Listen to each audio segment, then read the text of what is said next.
Bonjour, bonjour à tous. Que la paix du Seigneur Jésus soit avec vous. J'espère pour nous que nous avons pris conscience, que nous avons pris beaucoup de temps pour pouvoir demander la délivrance de nos vies, l'emprise d'esprit malin. Alors donc, s'il y a des personnes qui hésitent encore à prier, qui hésitent encore à demander pardon et demander la délivrance de leur vie, l'emprise d'esprit malin, c'est le moment. C'est le moment. Il ne reste plus beaucoup de temps. Je vous l'ai déjà dit, la part du Seigneur Jésus. Il ne reste plus beaucoup de temps. Alors, le temps de la grâce est en train de filer. Et après le temps de la grâce, ce sera le temps de la colère. Donc c'est le moment de se repentir, de demander la délivrance de sa vie, l'emprise de la sorcellerie, des esprits malins, des satans, des démons, des liens sataniques, des pactes abominables, des souillures, et toutes ces choses que Satan a mises en vos vies et qui vous condamnent.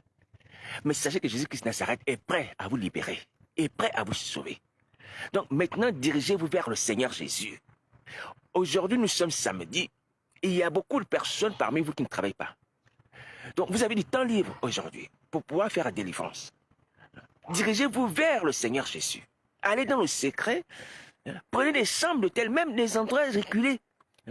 Dans les parcs, des jardins. Allez pleurer là-bas, au pied du Seigneur Jésus. Je vous conseille d'abord le Seigneur Jésus. Et si vous avez la possibilité de vous approcher d'un frère qui est au Saint-Esprit, qui exerce, et donc vous-même, vous avez éprouvé également l'Esprit, parce qu'il faut éprouver l'Esprit s'ils sont les dieux. Allez vers lui. Demandez-lui de vous aider. Ne restez pas là, sinon la colère va vous atteindre. Et pour ceux qui ont contact avec moi, vous avez mon numéro de téléphone. Je le répète, c'est le 07 58 80 88 71. Vous pouvez me contacter afin que nous puissions ensemble trouver un temps pour prier. L'urgence aujourd'hui, c'est la repentance. Ce n'est pas autre chose. Même si nous pouvons travailler pour les choses de César, mais l'urgence aujourd'hui, c'est la repentance. C'est le salut de nos âmes. N'oublions pas que le temps de la grâce est en train de filer. Et n'oublions pas également que le châtiment de Dieu commencera dans son église. Le châtiment de Dieu commencera dans l'église. Et l'église aujourd'hui, comme vous le voyez, est remplie d'abominations. Le péché de l'église a atteint le trône de Dieu. Le péché de l'église a atteint une dimension où Dieu ne peut ne pas agir. Soit pour nous demander de nous repentir, soit pour nous punir. Est-ce que vous entendez? Nous sommes exactement dans la situation de Ninive. Le Seigneur Dieu dit à Jonas au sujet de Ninive que le péché de Ninive est arrivé à moi. La méchanceté des gens de Ninive est arrivée jusqu'à moi. Est-ce que vous comprenez ça? Voilà, donc aujourd'hui, nous sommes déjà sur une pente glissante.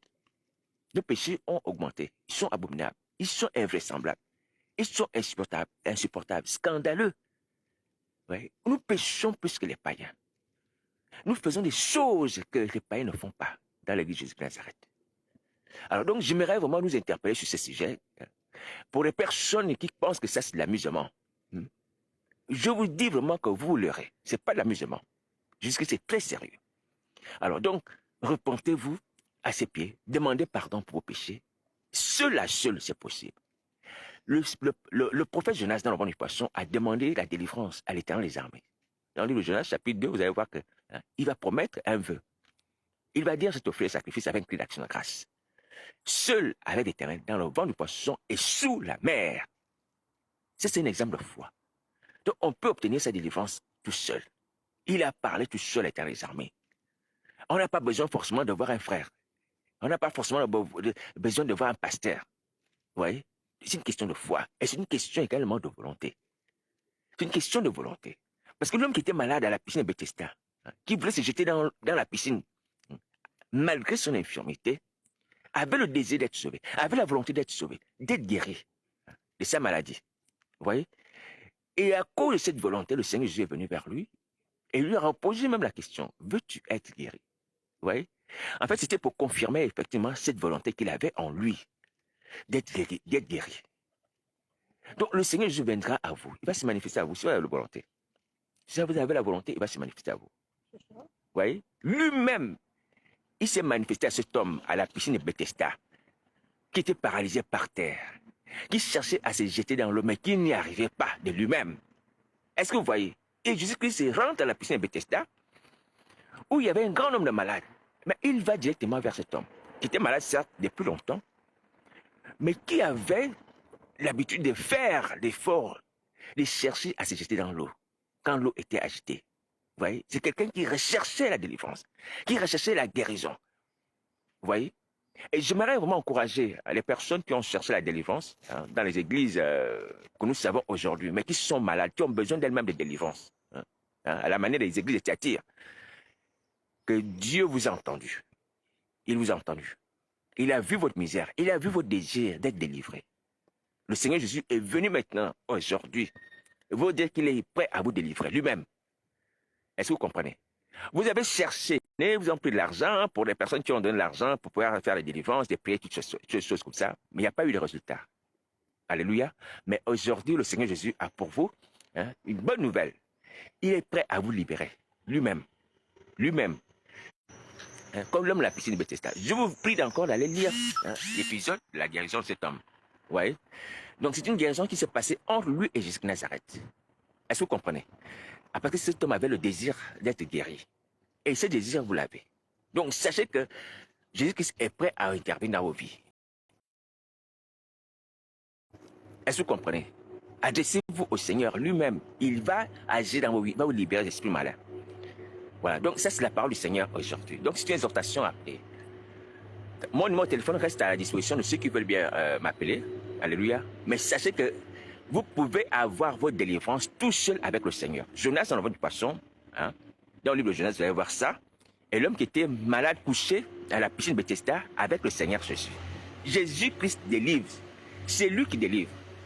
Même si un homme de Dieu peut délivrer, peut chasser les esprits malins, mais il faut que cet homme de Dieu soit rempli à la personne de Jésus Christ. Il faut que Jésus-Christ habite en lui. Il faut que Jésus-Christ demeure en lui. Est-ce que vous voyez? Voilà. L'erreur de beaucoup d'entre nous, c'est d'aller dans les hommes de Dieu qui n'ont plus Jésus-Christ en eux. Or, c'est Jésus-Christ qui délivre. Vous voyez? On peut voir un homme de Dieu, on peut voir un enfant de Dieu, mais pourvu qu'il y ait Jésus-Christ en lui. C'est ce que le Seigneur Jésus a dit. Si mes paroles demeurent en vous et que moi je demeure en vous, vous pouvez demander ce que vous voulez.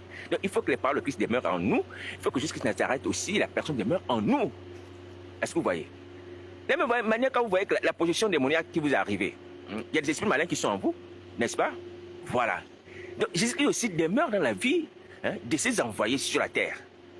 C'est la même chose. Satan ne copie que ce que le Seigneur fait. Voilà. Donc Jésus-Christ aussi demeure dans la vie des personnes qui sont sur la terre, qui sont des envoyés. Et donc c'est à ces personnes-là que vous devez contacter. C'est ces personnes que vous devez contacter. Si vous les connaissez, si vous les avez rencontrées. Alléluia. Mais il faut vous assurer qu'ils sont hors de cet esprit, que Jésus-Christ demeure en eux. Et là, vous aurez la délivrance. Donc ne perdez plus de temps. Mais dans tous les cas, Jésus-Christ de Nazareth de lui-même, sans passer par aucun homme, délivre. Je vous ai cité deux exemples. Le premier exemple, c'est celui de Jonas dans le ventre du poisson, qui a délivré le Père éternel, qui agissait au temps de la loi.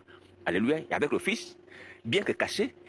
Le deuxième exemple, c'est celui de l'homme qui était malade à la piscine de Bethesda. Vous voyez? Ouais. Nous avons deux exemples de personnes qui ont été délivrées par la personne par Dieu et par la personne de Jésus-Christ, seul à seul. Seul à seul. Est-ce que vous voyez? Voilà. Donc, ta délivrance est possible. Donc, et c'est un encouragement vraiment fort. Et que je souhaiterais que tu puisses adopter cette attitude-là, puisque les temps actuels sont des temps mauvais, où il y a beaucoup d'apostasie, il y a beaucoup de faux, de séducteurs. Alléluia. Aujourd'hui, je t'assure, mon frère, ma soeur, toi qui m'écoute, si je suis en vie, c'est parce que le Seigneur lui m'a appris, il m'a appris à lui faire confiance, rien qu'à lui-même. Rien qu'à lui-même. Je n'ai pas une église, je n'ai pas une carte d'église. Je n'ai pas un homme de Dieu pour dire que j'ai un frère avec qui je prie ou j'ai un groupe de prière. Personne. Mais Jésus de Nazareth lui-même est avec moi, sans me glorifier. J'ai dit la vérité. Ceci, c'est pour t'encourager. Que toi, quelles que soient les épreuves, quelles que soient les persécutions, quel que soit également l'asservissement satanique, confie-toi uniquement, prioritairement à Jésus de Nazareth. Après, il pourra te diriger vers les frères, les sœurs, ou du moins, si tu veux avoir contact avec un frère qui a le Saint-Esprit et qui a Christ dans sa vie, il faut prier le Seigneur. Seigneur, dirige-moi vers une personne en qui tu demeures. Il faut prier comme ça. Donc, ne va plus vers les hommes que tu ne connais pas et qui n'ont pas Christ dans leur vie. Tu perds du temps. Alléluia. Donc, ça, c'est un message d'encouragement pour toutes les personnes qui ont cherché la délivrance et qui n'ont pas trouvé. Mais sachez que vous pouvez avoir par Jésus de Nazareth lui-même. Lui-même. Donc, ne vous découragez pas. Ne vous découragez pas. Je vais revenir là-dessus. Parce que les temps actuels sont des temps difficiles. Vous voyez, l'apostasie s'est installée dans l'église. Vous voyez, l'apostasie s'est installée avec des drapeaux des nations que vous voyez là. Tout ça, c'est le symbole de la trahison chrétienne de nos frères qui sont tombés, mais pour lesquels Jésus de Nazareth a encore la compassion et qu'il les invite à la repentance. Alléluia. Voilà, donc ne serons pas sévères, simplement proposons toujours à nos frères qui sont tombés, qui manifestent ces choses-là, la repentance, le retour à la foi. Ouais. Mais nous ne décourageons pas, parce que nous ne trouvons pas les solutions par rapport aux guérisons, à la délivrance, aux persécutions, aux troubles dans nos familles, dans les églises. Nous ne décourageons pas. Jésus-Christ Nazareth, c'est lui qui est la vie. Alléluia, c'est lui qui est la vie. Avant l'église, vous voyez, il y avait la vie. Après l'église, il y aura la vie. Donc, Jésus-Christ, c'est lui qui a bâti l'église. Il a créé l'église à un temps donné. Il a dit, je bâtirai mon église. Vous voyez? Mais il donnait déjà la vie aux gens. Il guérissait déjà les personnes. Vous voyez? Donc, s'il n'y a pas l'église, c'est vrai que c'est grave, mais il y a Jésus-Christ Nazareth. Vous voyez? Il y a Jésus-Christ Nazareth qui est là, qui est le bâtisseur de l'église, qui est le créateur de l'église, qui est la vie éternelle. Alléluia. Donc, n'oublions pas cet aspect des choses. Nous avons été découragés, beaucoup d'entre nous, parce que ce qui se passe aujourd'hui n'est pas normal. Vous voyez? Il y a des scandales, toutes ces choses-là. Vous voyez? Mais nous n'abandonnons pas la foi, n'abandonnons pas le fait qu'on cherche la délivrance. La délivrance, vous voyez? Et qu'on veut sauver nos vies. Et qu'on veut finir avec cette vie d'asservissement satanique, de souffrance. Vous voyez? Les injures, les abominations, les souillures, toutes ces choses-là. Alléluia. Donc, je vais revenir là-dessus. Je vais essayer de nous donner par le Saint-Esprit, sans me glorifier, les éléments pour nous aider.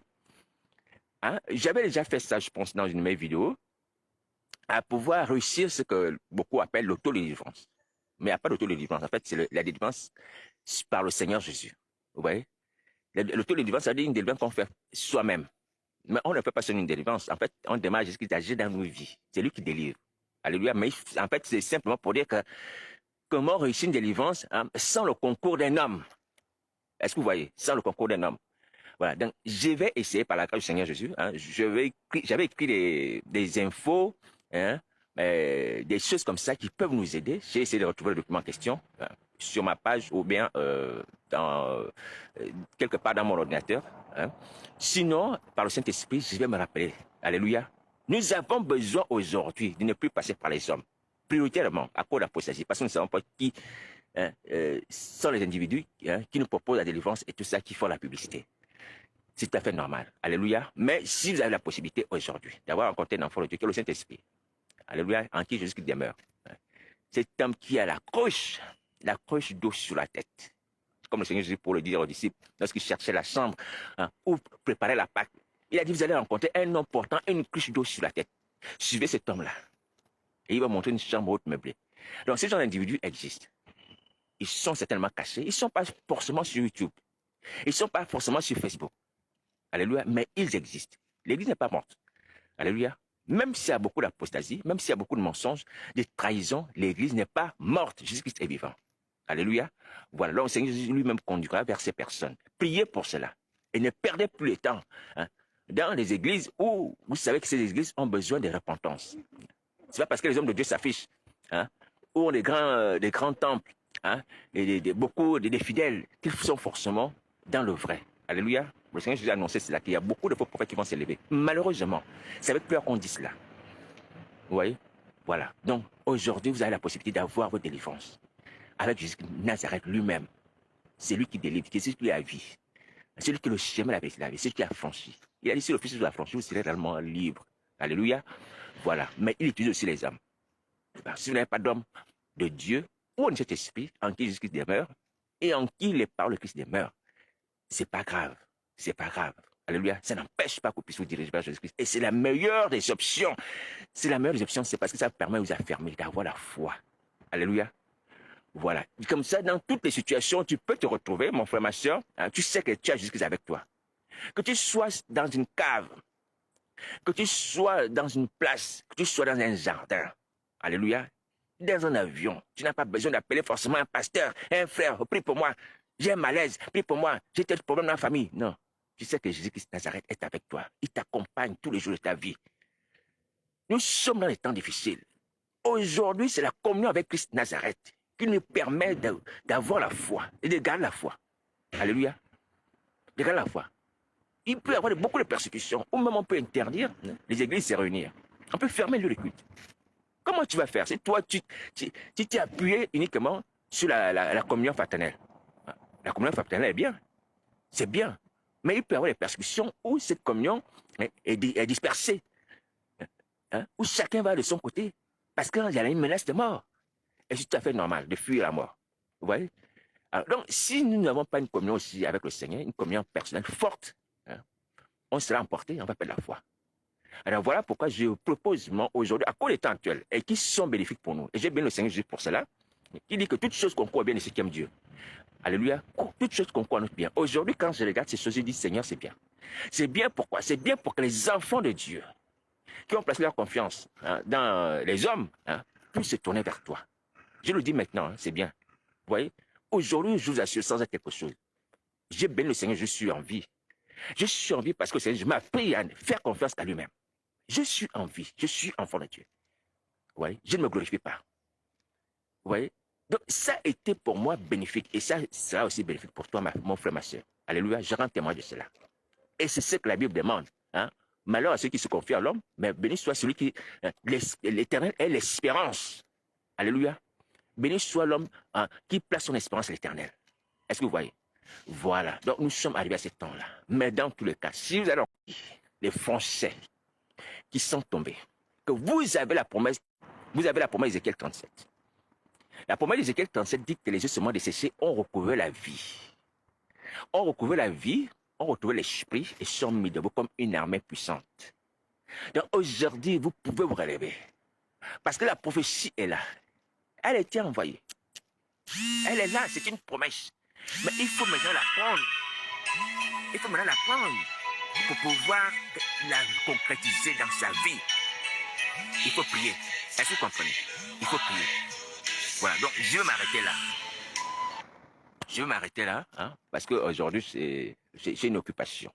Je vais m'arrêter là. Alors, dans tous les cas, il ne faut pas oublier, nous avons une urgence. Il faut survivre. Nous devons survivre. Nous devons survivre. Nous avons peu de temps aujourd'hui. Que Dieu vous bénisse. Bonne journée. Merci.